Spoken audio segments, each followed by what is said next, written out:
I got a phone call at the end of last week from Rabbi Yehoshua Hartman, who's sitting here, and he says, Ramesh, I'm going to be in the United States of America.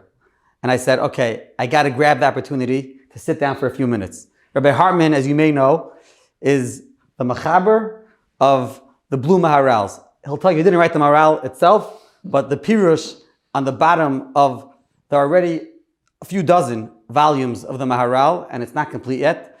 And Rabbi Hartman also does a weekly Dvar Torah from the Gur Aryeh, from the Maharal, on All Parsha.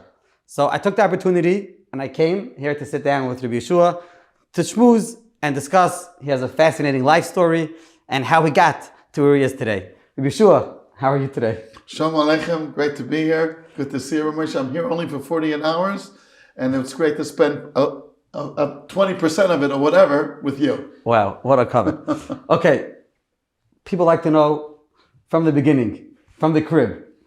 You were born in the United States. Yes. That's where you speak English. Yes. And although you lived for many years in Eretz Yisrael, and now you're living in London, so tell us, how'd that transpire from the United States to Eretz Yisrael to London? Okay, I was born in St. Louis, Missouri.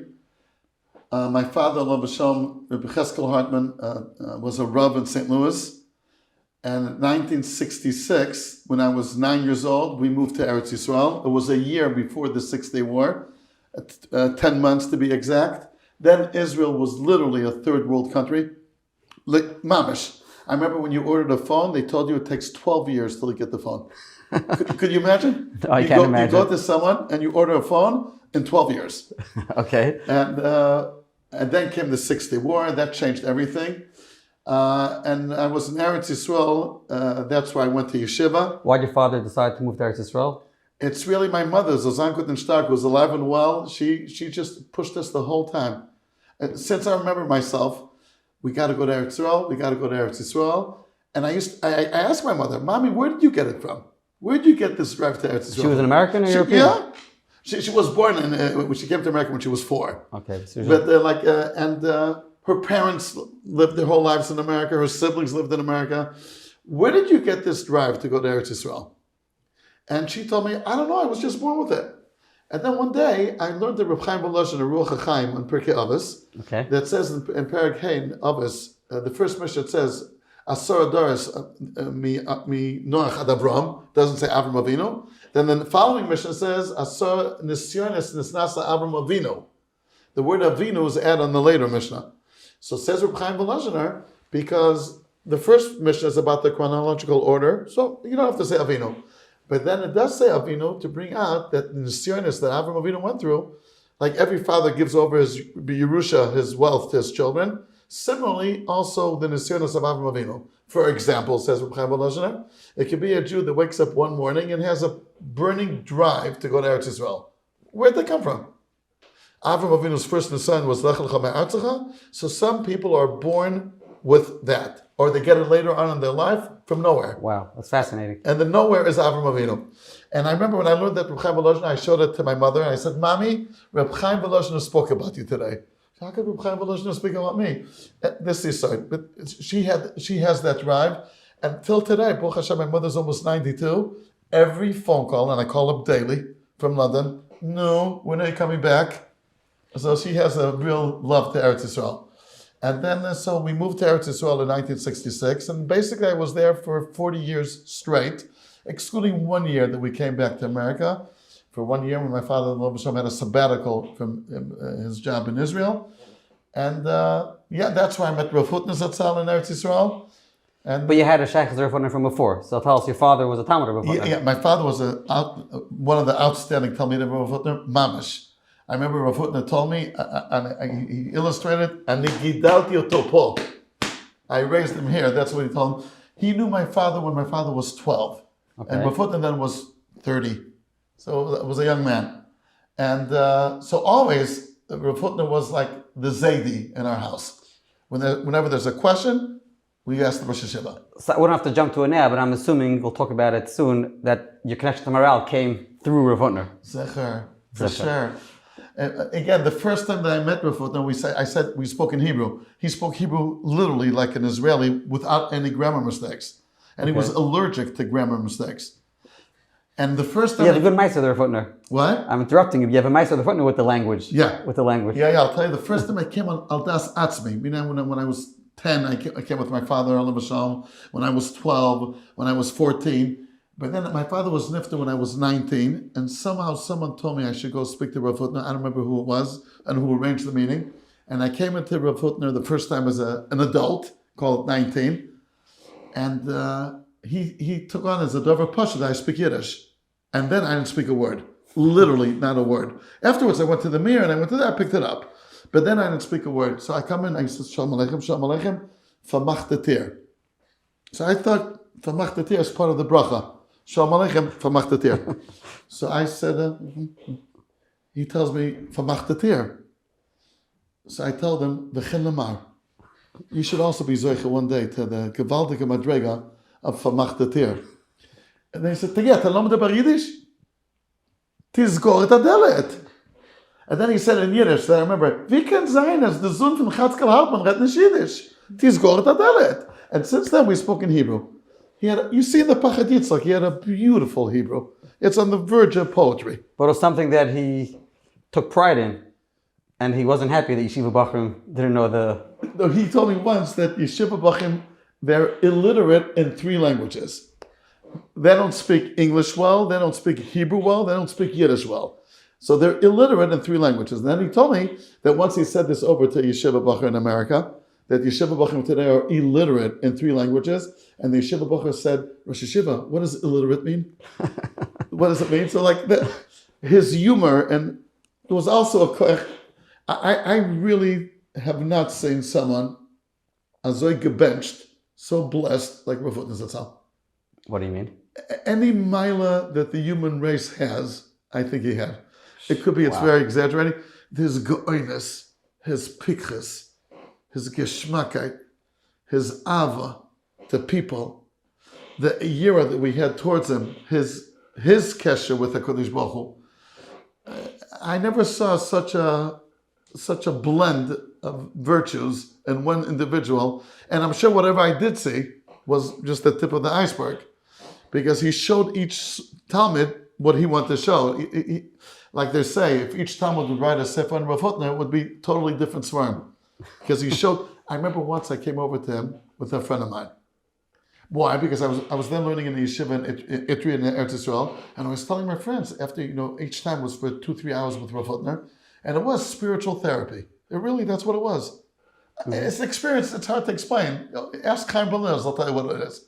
And I used to tell my friends, Rabbi say, you gotta know, it's hard to explain in words what I'm going through. So one of them told me, can I come? Or can I meet him? You're saying such nisim and iflas? I said, listen, I'll ask the Rosh Hashiva. So I called him the Rosh Hashiva, and I asked him if a friend could come. And he said, yeah. And then the next time I came with a friend. And then, usually it was 2-3 hours each time. That time it was for 10 minutes. And Rav Hutner didn't speak a lot in those 10 minutes. And after 10 minutes, he said, thank you for coming. So we left, and my friend tells me, you're a liar. You're saying these stories that are happening. I've been here for 10 minutes, nothing to report home about. I said, listen, I don't know what happened here. I'm telling you, I promise I'm telling you the MS. I don't know what happened here. The next time I came to Rav Hutner, so Rav Hutner asked me, do you understand what happened the previous time? That's what he asked me. I said, no. He says, I'll tell you, it was a misunderstanding. When you asked me if your friend could come, I said yes. But I meant he should come on his own. Mm-hmm. You understood to come with. Fine. I never speak to 2 people at the same time. Because what I want to say to Reuven, I don't want to say to Shimon. What I want to say to Shimon, I don't want to say to Reuven. Stam shmuzin, that's not my job. I don't do stam shmuzin. Wow. The sort of Adam Nivra Yechidi, and each person is a world on his own, that was, I think, one of the cornerstones of his whole attitude to Talmidim. Wow. And so that friend went afterwards on his own, and then he had his own kasher. You got time. So you said you used to go, you had a weekly Chavrusa. What you learned during those times? It wasn't weekly. It was once every 3 weeks on a Thursday. I would have to call up. It wasn't a Chavrusa Shap. Chavrusa Shap means we're equals. We're not. I was 19. You were learning you were learning a sefer? No. I remember when I was a little bit older, when I was in my 20s, I said maybe I would have gotten more mileage on it if I would have learned with Rav Hutner. But we did learn here and there, but not from a sefer. But then later on in life, I said, I'm so happy that he spoke to me because I saw then his chochmas chaim and his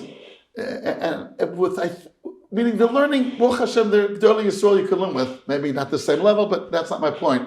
But his chochmas chaim, I think it was really truly second to none. I remember once I told him about Torah on Hanukkah, and it was like 8-9 questions, and one Yesod that answered everything, and I was very proud of it. And the Yesod was that the Yevanim, not only we won, we beat them, that's Pasha, but they left a zero impact on us. And we came out, even when you win, you usually have casualties. Here it was clean, chalak. And according to that, I answered all 9 questions. And then when I finished, he told me, Rav Hutner, whatever you said now, not only it's not the truth, it's sheker v'chazav. And then he said, Universitat Bar Ilan hayom ze lo bigral hamisyamnim. And the whole tishtus that people have today in Ashkafis, isn't that because of the choshech of Yavan? And even the machlokes is in Chazal. He quoted the Mishnah Chagiga, which is the first machlokes. It was regarding smicha b'yom tov was because of Galus Yaman.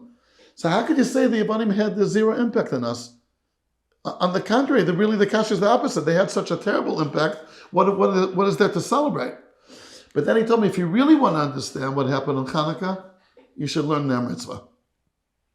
And that's when he told me to start learning Maharal. Okay, so perfect segue into Maharal. So we have today, how many volumes of Maharal complete? Mitzvah Shem 40. 40. Wow. Ben Arboim Le, what does the Mishnah Pirkei Avos say? Labina. Labina. So I'm sure Maharal has, Ben Arboim Labina has what to say on. But once a Ger Chassid came to the Ger Rebbe and said, Ben Shishim Lezikna, I'm already old. He became 60. Okay. Ben Shishim Lezikna? So the Ger Rebbe told him, listen, it says Ben Arboim Labina. That didn't happen. So this also won't happen. Anyway, so we're up to 40 volumes of Maharal. So you said the first time you had a shaykhs to Maharal was after that incident. And how'd that get you someone to be so proficient in working on the Maharal's Svarim? Did it just happen because Rav Hutner said one time to look at the Maharal? No, so when Rav Hutner told me to learn Maharal, that's when I started to learn. Again, not kavua, but... And by yourself or with the Chabura? By myself. Okay. By myself. And then after he was nifter, and he was nifter unfortunately 10 days before my chasna. And I remember I asked myself, what would Rav Hutner want me to do? He probably want me really to get into Maharal in a serious way. So I did it really li'ilui nishmasoi, and from my angle, so to speak, to keep on the kesher, even though he's not there. Whenever I have a kasha till today, even though it's already more than 40 years since his plira, whenever I have a kasha or a teretz, I ask myself, what would the Rosh Hashiva say? And I picture myself saying it over to him, and what do you think he would answer? And again, it could be, is it a healthy phenomenon or not? That we're going to have to ask the professionals. But I got into it. I started teaching Chumash Rashi I started teaching in a yeshiva Chumash Rashi, and then I went into the Gur Aryeh.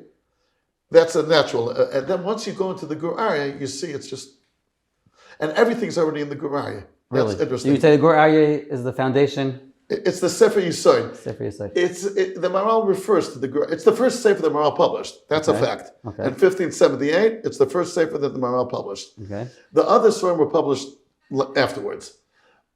That and the Gvuras Hashem are called the Sifrei Yisod of the Maharal. Who coins that? He himself. The way he doesn't say the word Sifrei Yisod, but there's no other Svarim that he quotes as much as he quotes those two. As those two.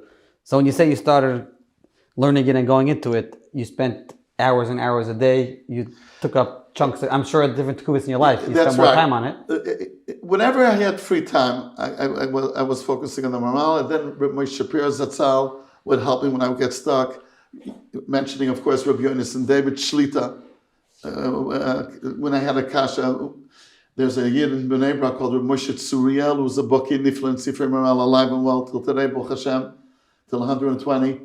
And when I would get stuck in the beginning, for sure, those three would help me, especially Rabbi Yonis and Rabbi Moshe. And then when I started publishing, I felt like I was only 29, 30 years old. So I asked Machon Yerushalayim if they're going to be willing to publish it. What was the first thing you were publishing? The Goraya? The Goraya. Okay. The Goraya. And they thought about it. They saw what I was doing, and they agreed with it. And you did it all at once, all 5 halakim, or you did no. Bereshis? In fact, even Bereshis, each chumash was divided to 2. Right. So I started in this was in 1989, or that's when the first one came out. How many years ago is that? We're in 2022 now. We just changed the calendar date. So is that how you started having a shaykhus with Moshe Shapiro? No, I had shaykhus with Moshe also. That's a story on its own. Look, you mentioned that he's one of the people that used to go to talk Maharal. Right. Shvarkait and Maharal. Before that, a few months before that, I discovered Rabbi Moshe. He was giving secret chaburas in Yerushalayim. That's a story on its own. How I managed Baruch Hashem to get into that one, and he Goy Nifla, and he told me that Rabbi Moshe many times that there was his whole tashtit, his whole infrastructure he got from the Maharal. That's what he said, and he told me there was no one who opened up the world of Chazal, not before or after, like the Maharal did. Wow. So the Maharal is considered the Even Yesoid for this Maharal of Torah from the Beis HaMedrash of the Goyim, even though the Gra himself never quotes the Maharal, but his Talmidim do. So very quickly, we're not going to make this a discussion on the Maharal because we could talk for 3 weeks on the Maharal, at least, or 3 years on the Maharal. For a regular person, what does the Maharal bring to his life? Purpose, meaning, Birkas Hanenin. As a 5-year-old, you understand that it's like going to the candy man in shul and saying, "Can I please get a candy?" And can I please get a candy? Pretty please with sugar on, and then you grow up and you say, "No, that's not what a birkas hanenin is." You're not saying, "Can I please eat the apple?" That's not the bracha. The bracha is acknowledging that Kodesh Baruch Hu created the apple. So for a 5-year-old, that's wonderful. But once you grow up, hey, that's not birkas hanenin. And then you learn the Maharal, a few places that says Birkas Hanenin, the Gemara says is a pidyon. It's offering a substitute. Namely, everything in the world is praising HaKadosh Baruch Hu. Akol bar l'chvoidai. And the apple is also praising HaKadosh Baruch Hu, the chachma of every apple. And because you're hungry, you're not allowed to cut short the praise and the shira of the apple. But if you come with your das and your koach hadibur, and you offer a substitute and a shvach to HaKadosh Baruch Hu creating the apple, then the apple could retire. And now you could have it. Wow, fascinating. So I'll have to say that Nachi Weinstein had an interview with you, and there you discussed more how you wrote the Sefer, what went into the writing of the Sefer, and the longer versus the shorter. You discussed a lot of those things with him, and Kedai, people want to understand the tzur of how the Maharal was, how you worked on the Maharal Svarim, to listen to that podcast. But I just would like maybe just to finish the sentence I said before. The Maharal is the father of the Torah Sagra and the Torah of the Chasidus. That's an interesting statement. Yeah, the Rav Kook Zatzal said that he is the Avi of the Goyen and his Beis HaMedrash and the Baal Shem Tov and his Beis HaMedrash. Meaning both of their ideas and ideals can be found traced back to the Maharal. Absolutely. On this, maybe I could add what Rutner once told me. When you hear the name Baal Shem Tov and Goyen, what's the first thing that comes to mind? Machlekes. What was the main focus of the Goyen? What did he focus on in his life? Torah. In just a minute. What was the Baal Shem Tov focusing on? Simcha. Okay. Now it's known when big people are nifter, that means they finished their tafkid. Okay. The Goyen was nifter on Sukkot, which is Man Simchaseinu. And the Baal Shem Tov was nifter on Shavuos 48 years earlier, which is Man Matan Torasenu. Each one was nifter on Yenim Yom Tov. The Goyen is Man Simcha, and the Baal Shem Tov is Man Torah. This is what Rutner told me once. So I asked him, what does the Rosh want to say? He said, think, Tachshov Levad. But I think what he was trying to say is that Ba'oimek Sheba'oimek, maybe there's not such a great machlokes there. When the Goyen said Torah, he meant without Simcha. Could you learn Torah without Simcha? The Arevna, it's like eating without an appetite. And when the Baal Shem Tov said happy, it was just the emptiness, happy clappy, just to be happy stam. Okay. So Ba'oimek, maybe they're not so far away from each other. That's what I think he was saying. And he personified these two approaches, so it's very matif for him to say that. Right. So as someone who I can't say I'm someone who learns Maharal often, but now that I've gotten to know you over the past couple of years, it's something that I'm focused on more. So when you open up any one of your volumes, you see the amount of other Maharals, other Maharal that you take into. What's the English word for take into? What's the English word for... parallel maybe? Or yeah, parallel, or you... cross-reference. Cross-reference, exactly. So I guess my Yiddish and my English. So one wonders, I've talked about this on camera, is it something now that you have all Maharal, Sif Maharal, Psuchim Lefanecha? You go through one Maharal over here and you're able to say, okay, I could quote the whole Maharal over here in this sefer and the other one in that sefer? On Divrei Torah, it said, Divrei Torah ani b'mkomam v'ashirim b'mokom acher. It's a Yerushalmi. Right. That is specifically relevant to the Maharal Svarim. Whenever he says a word once, he said it also elsewhere in different kind of ways. Okay. So that's a kam, but it's a yam. It's a yam. It's like the person that knows not lahavdil shas. So now, whenever he learns shas, every time he sees a gemara, what does he do? Okay, it helps to know other Maharals. So before you started writing, you knew all the Maharals before you started writing the first, after your Goraya, right? You're quoting from everywhere. And then what do you write after Goraya? After Goraya, Kim Netzach. Kim Netzach. And Netzach you're quoting from all the other ones. But of course, as time went on, I was going deeper and deeper into it. So when I look now what I did in the Goraya, I'm not that thrilled. You can redo it. In fact, I'm planning to do it. Oh, yeah? Okay. It's for sure, Braces. Be'ezer Hashem. Ezer Hashem. Announced here for the first time. OU will publish the first Goraya. Breaking news. Anyway, there's one thing that I always hear, I've heard from you a few times, that you're contemplating writing Maharal for, lahavdil. I know it comes because people always like to know, we're talking about Maharal, talk about the Golem. Was there a Golem? Wasn't there a Golem? And what do you say? I asked once Rav Hutner Zatzal if there was one, and he did not give me a clear answer. Meaning, it's not clear. I don't think you can say a definite yes or a definite no. Okay, so Golem in English is a dummy. Right? So that's how we get to this conversation. Right. The world who's not living in the world of Maharal needs some kind of handbook, right? Yes. Right. So what's the line that you say? It's a joke. It's a joke. Yeah. Maharal for dummies. That would be maybe a goal one day. Maharal for Golems, we could call it in Lashon Kodesh. Lashon Kodesh. Right.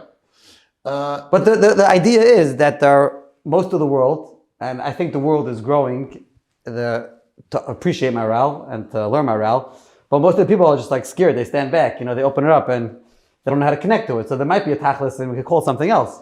But in putting something out. Absolutely. Especially maybe also to do it in English. There's definitely a need, and Rabbi Shapiro told me many times that the Maharal wrote his Torah not for his door. His door maybe did not yet understand him. It's for Shpetetik doors before Mashiach comes, which is, they say, it's our door. And absolutely there's a need to not to bring down the Maharal, but to make him more accessible to people. I think that's something that should be done. In fact, I have another idea that Rabbi Moshe Zatzal told me to do, is to write the Maharal afterwards when I finish on mitzvahs, the Maharal on tefillin, beautiful shtiklachs, the Maharal on tzitzis, the Maharal on Shabbos. He was planning to write a sefer on Shabbos, which we don't have, but he wrote enough about Shabbos here and there. So that in Yetz Hashem will also be... this could be something how the world could take on the Maharal and relate to it in some kind of framework of how you go through your day. Right? Like you get up in the morning, you make a bracha, you wash Negelwasser, Moida Ani, Tefillin, Tzitzis. Yeah, absolutely. And also the Chidushei Agodas of the Maharal according to the Seder HaDaf would also be another way how to access Maharal. You're learning now a Daf Yomi, whatever. What does the Maharal say on these Gemaras? So Rabbi Hartman, meanwhile you're on All Parsha, maybe you want to start doing on All Daf, Maharal on the Daf. So let's get to All Parsha for a second. We could sit here for hours and schmooze, but Rabbi Hartman didn't come to America for 48 hours to talk to me for all the time. So tell the audience, what do you do on All Parsha every week? All Parsha is to take a concept of the Maharal, usually in the Gur Aryeh, but lav davka, but usually in the Gur Aryeh. This week it was Gvuras Hashem, Parshas Bay, which is a sefer which you said was written. It's on Inyanei Pesach. Inyanei Pesach. And a lot of it's Parshas Bay, 100%. And to take one idea, one concept within 15, 20 minutes, and to show niflois how the Maharal really takes things which we always took till now for granted, but like going a little bit deeper into it. Why Makkah's Purim was the only Makkah that we had to do something to be saved? We had to do a Korban Pesach not to be hit. The previous 9 Makkahs, we had to do nothing and we were saved. Makkah's Purim, we were also saved, but not automatically. Why is that different? What happened in Makkah's Purim that suddenly now we're released? What happened? Because you just can't go on forever, so you got to stop at some point, or maybe there's something intrinsic that happened at that after Makkah's Purim. The idea that we ate, that we're focusing on the food that we ate coming out of Mitzrayim, is that really that important? But the whole theme of Pesach became the matzah. There's a chiyuv kares if someone eats chametz. Why is he getting chametz? For what? Not commemorating the fact that we left Egypt in a hastiness? For that he deserves to die? Right. These basic questions that when you go through this Sefer Maharal, you start saying, hey, it's a lot more than what meets the eye. How come I never thought of this? And how come, that's always the question. How come we never thought? And like these kind of issues of Korban Pesach, that's what we were doing that night. Hours and hours being engaged in Korban Pesach on the night that we were born. Why was that so important? To be doing Korban Pesach. And Korban Pesach is the only Korban that the Torah calls it avoida on its own right. There's no other mitzvah in the Torah, not only Korban, which is called avoida. Only Korban Pesach. These are questions that the Maharal asks. For example, the stones under the head of Yaakov Avinu became one. Because they were fighting. And Baruch said, stop fighting, and they became one. Could you explain this to an intelligent Jew, from or not from, what's happening here? Right. So for a 5-year-old, you could say, yeah, that's what happened. But when you grow up a little bit, could stones fight? Did this happen with Yaakov Avinu every night that he went to sleep? And how can we only find this by Yaakov? Why not by Abraham, Yitzchak, Moshe, Aaron? So these are questions that the Maharal asks, and he starts making you think and understanding that every chazal, every single chazal in the world is the most deepest geschmacka idea that you could think of. And you just got to know how to unleash what's there. Amazing. So just to wrap it up, for the yeshiva guy in me, and probably in you, the world thinks the Maharal's machshava. But the Maharal was a lot more than just a machshava sefer, right? The Maharal was a goin oilam in all shitchei Torah. I found recently that the Taz, who lived not so much after the Maharal, 50 years after the Maharal, writes on him in Yoredea Siman Kufkav Gimel, Gdol Hador, or Gdol Ha'olam, he calls the Maharal, Godol Ha'olam. In Halacha, the issue there was Yain Nesach. He's quoted, when it comes to the Inyani Halacha, he's quoted a lot. The Magen Avraham and all the poskim quote him. I remember once I gave Rav Yosef a volume of one of the Maharals, and he told me, I asked him, how's the Maharal considered in psak? Where would you find Maharal's psak? In Verse Hashem, he talks about in Matzah Shira, Arba Koises, and so on. Ner Mitzvah, about Ner Chanukah, and here and there. And he did have a commentary on Tur, which is some publishers have it till today there. And he told me, Halacha komoto kimat b'chol makom. And then he started quoting places that Maharal's quoted by the Magen Avraham and the Shach and others. Wow. And then when he finished, he said, after 2 minutes, and not at all Chas v'shalom in the Gaivadik away, I quoted over now for you over 40 places. Wow. So he was considered the Pesach Ador, the Bach, who was the Shver of the Taz. It's totally misbatel to the Maharal. And we're speaking in Yanei Halacha. And then in Lamdis, I once had I was traveling together with the Rosh Hashiva of Brisk, Rabbi Yehoshua Soloveitchik. And I told him a word of the Maharal in Kochim. And he was Yoitze min HaKelim. He said, who says that? The Maharal. The Maharal, is he printed together with Rabbi Mizrahi and the Simsei Chacham? He wanted to make sure we're speaking about the same Gurarye. And I said, yeah. And he was Yoitze min HaKelim. And then I told him another word of the Maharal in Kochim. And he said, it's mamish. He says, next time, whenever you have a word like that of the Maharal, please come tell me. Wow.